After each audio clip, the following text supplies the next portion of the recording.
Bonjour à tous et bienvenue sur la chaîne des hypersensibles. Je m'appelle Claudia Stéphane, je suis hypnopraticienne et je travaille avec les personnes hypersensibles et les surdouées. C'est injuste d'avoir vécu des drames dans son enfance et de devoir galérer aussi à l'âge adulte. C'est injuste de ne pas y avoir des récompenses pour ceux d'entre nous qui ont été pas mal secoués dans leur vie. C'est ce que la plupart d'entre nous peuvent penser. J'apporte dans ce podcast un nouvel angle de vue qui pourrait apaiser votre âme si jamais vous avez la même réflexion amère. Et non, il ne s'agit pas d'une incompréhension de ma part ou d'une insensibilité ou un manque d'empathie face à la souffrance des hypersensibles. C'est tout le contraire. J'ai vécu aussi des moments difficiles, des fois à l'extrême dans ma vie. Je sais ce que c'est. Je parle d'ailleurs de mon expérience dans la vidéo précédente. Je vous laisserai le lien dans la barre d'infos si vous ne l'avez pas vu. Toutefois, si on analyse les faits tout en étant détaché de nos émotions, on peut découvrir des aspects qu'on n'a jamais pris en compte. Alors, disons que pour la plupart des êtres humains, surtout pour ceux qui ont les chakras supérieurs fermés, le start dans la vie se fait sur un chemin plus lisse, car plus fréquenté. En revanche, tous ceux qui ont connu des traumas importants, tous ceux qui ont été cruellement dénigrés, humiliés ou rejetés dans l'enfance, se positionnent différemment, un peu comme si ils avaient un parcours double et des efforts multipliés à faire. Non seulement que le start est derrière, mais ils avancent en boitant parce qu'ils ont des plaies ouvertes. Pour eux, presque chaque pas est douloureux. Vous avez les autres êtres humains, la majorité, dont le couloir est libre, et les blessés qui doivent parcourir un chemin accidenté, tout caillouteux. Ils risquent de trébucher, ils doivent être en permanence vigilants. Tandis que les autres avancent tranquillement, en prenant même du temps pour se reposer, pour s'amuser, en étant concentrés uniquement sur eux-mêmes. Ceux de derrière, désespérés à cause de la fatigue, de la pénibilité de leur parcours et du retard qu'ils pensent avoir, sont de plus en plus lasses, démotivés. Dans la dernière catégorie, celle des êtres blessés, il y a quelques-uns pourtant qui avancent plus vite, qui ont développé des forces et une habileté que les gens normaux n'ont pas. Ce sont les êtres qui ont pensé leurs plaies, qui ont pris soin de leurs blessures et qui avancent de plus en plus légers.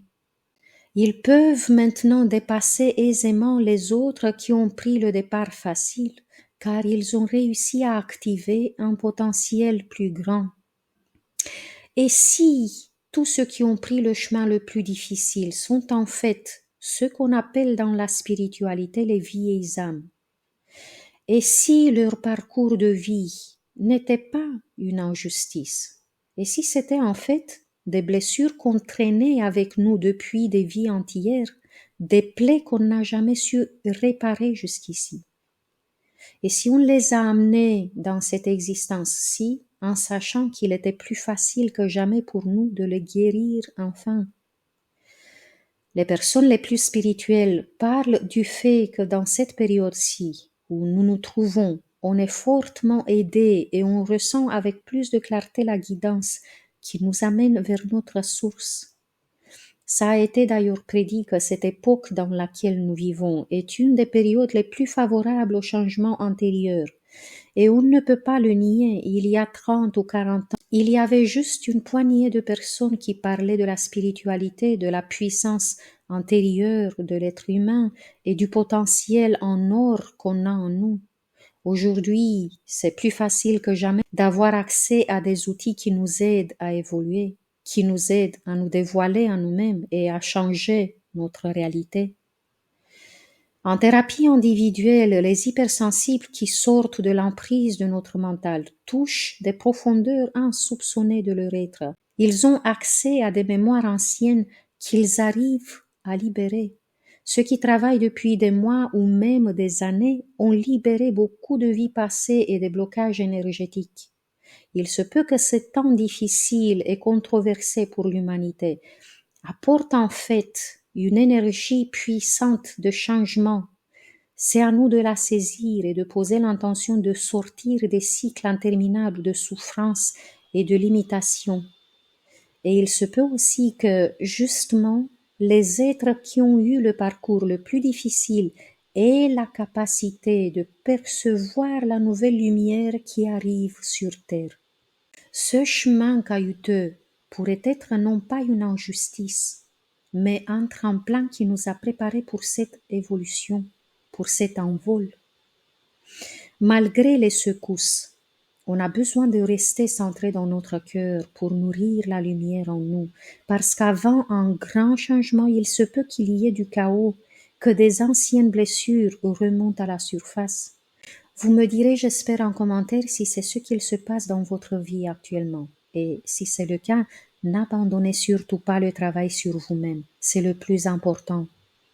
Merci d'être resté avec moi jusqu'à la fin. J'espère que tout cela vous a aidé, que ça vous a remonté le moral. Mettez-moi un j'aime et laissez-moi un petit cœur en commentaire pour renforcer la connexion invisible entre nous et l'entraide. Jusqu'à la prochaine fois, je vous embrasse tous très fort.